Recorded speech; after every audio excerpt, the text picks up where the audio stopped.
I think, of course, that's a big challenge for having that type of lifestyle, right? I think in the younger years, then the more the children can be with you, the better. But I think there's so many parameters to look at, right? I think it's probably very individualized. So, for a couple that's traveling that knows, this trip or these next few events I'm doing, I'm going to have very little free time. So if someone said to me, I'm going to have very little free time, so I can bring my kid, but they're going to be with a caregiver most of the time, then I'd say, well, I don't know. Is it who do they have at home? And that brings me to the other side of it. So if both parents are on the road, who else does that child have a connection with? Is it a grandparent? Is it a friend? Is it a neighbor? I think the most important thing is it's someone they have a connection with and someone that they feel safe with. And city, one thing to keep in mind is that you as a parent trust your feelings. What feels good to you, and not so much about what other people are doing, because it's natural as parents for us to look at what are other people doing. Right. Okay, so maybe so and so brings her child all the time, and maybe that makes me feel guilty for not bringing my child. But everybody's circumstances are different. I see. Okay. Right. So I think that's the biggest thing to keep in mind, and have conversations with your partner about what it looks like and what you are going to feel good about as a parent. Okay. No, I like that. You're saying every situation is unique. And that happens often. So we look outwards and we see, okay, well, they're doing it. I'd like to be able to do it, but maybe this situation doesn't provide for it. Can you talk to me about the stigmas then? Because, whether you're a parent that travels a lot or you're a parent that is at home, but you're just busy, right? And you're not there during maybe the vital times. Sometimes in our industry, there's a stigma with, especially for the mothers, I see that the men get it less. So they have a newborn, he kind of goes back to work to fulfill their obligations, the contract. Right. When she comes, it's almost like, oh, you're back too soon, or I can't, you just had a child, and they feel that pressure. Like, should I be doing what I'm passionate about? Should I be doing what helps provide financially and puts kind of food on the table, or should I be fulfilling this role? Should I be back at home? Because it's not only the community that shows that, but it's also friends and family as well. Like, it's too soon, especially in the arts, because they don't consider it like this. It's artistic. So why are you doing, maybe if it was, I'm a counselor or a doctor or a lawyer or a business professional, but when it's artistic, people tend to feel like it's less important. So any advice, just how do they deal with some of that stigma that comes along with that? Yeah, good question. No matter what you do, that's what you do, whatever your passion is.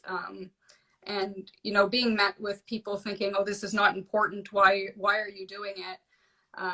That's kind of something we need to look within ourselves, right? And be able to say, this is my family and this is my choice. So, if a mother of a small baby is ready to go back to work and she feels within herself, this is good for me, because what makes you feel good is going to in turn make your kids feel good, right? Happy parents lead to happy children. There's some mothers that within a few weeks, they say, I can't wait to get back to work. I miss it. I love my baby with my heart, but I'm missing this other side of me. So that type of parent, and that doesn't mean it's not good or bad. It's whatever you feel, right? So if that mother, that's what she wants to be doing, or if financially that's something she has to be doing, right, then you know what? You have to kind of take the power and say, this is my life and this is the way I'm going to do it. Now, are you going to hear noise in the background from some people? Of course, that happens in every aspect of life. And, right, it happens so much, especially with new parents. There's so much judgment and shaming. And especially if it's a first child, it can be hard for some people to really speak up because you just start feeling guilt. Right. But I think it's important just to remember to be true to yourself, right? So if this is right for you to go back to work with a young baby and your baby is safe and loved and cared for, and you're still you know, interacting with them, then that's great. I think it's, again, looking within yourself. What's going to work for me? What's going to work for my family? And once you've decided that, anyone who says anything, this is my life, right? This is my child is cared for, and I'm doing what I need to do. I see. So it's not, I guess the concern they're having, definitely the stigma and the backlash, like you're saying, and thank you for expanding on that.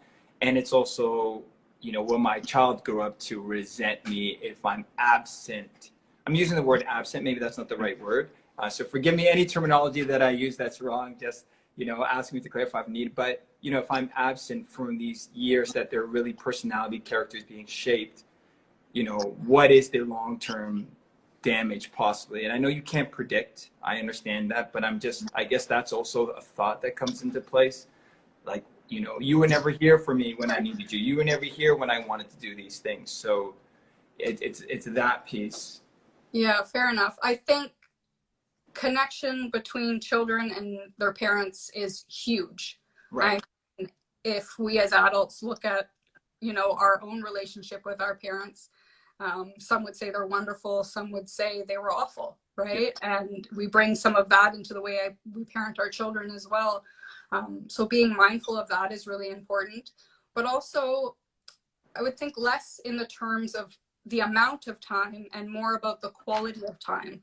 So are you spending, you know, 2 days a week with your child and 5 days a week they're with someone else? Well, make those 2 days matter, right? So instead of being on your phone and being on your laptop and doing extra things, make a point to have that special time when you are there.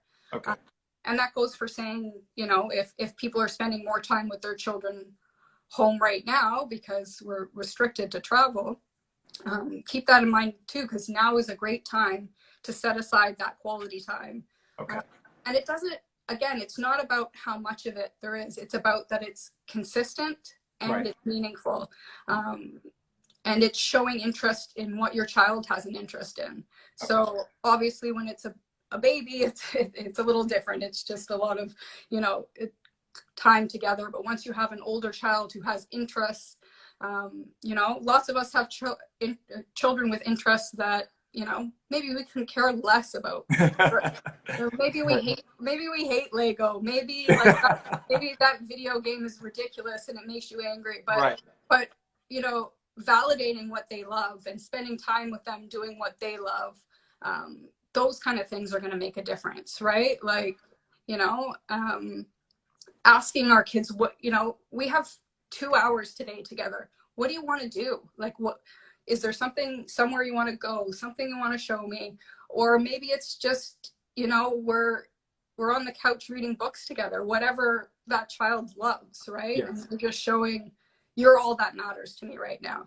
So yes, mommy's gone a lot. Yes, at times she works a lot, but when she's here with you.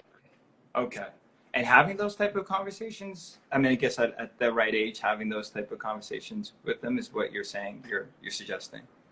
Like, hey, what would you like to do? From the beginning, I mean, very young children can understand more than we think they can. So the communication, you know, the honesty with them.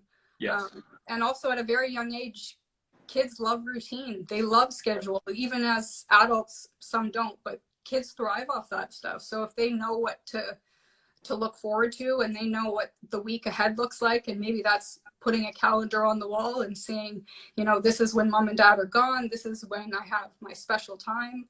You know, so creating that kind of safety within it, so we know what's going to happen and we know what's going to expect, because we as parents get so busy in our lives, I think at times we forget to even communicate to our children. Oh yeah, I am working tonight. Oh yeah, I'm not going to be here tomorrow. And they're like, well, what's happening, right? So trying to stay on top of that too, and from a very young age, just being open and honest about this is what our schedule looks like. I like that, and it looks like I'm getting a lot of applause from some of the mothers. It's interesting.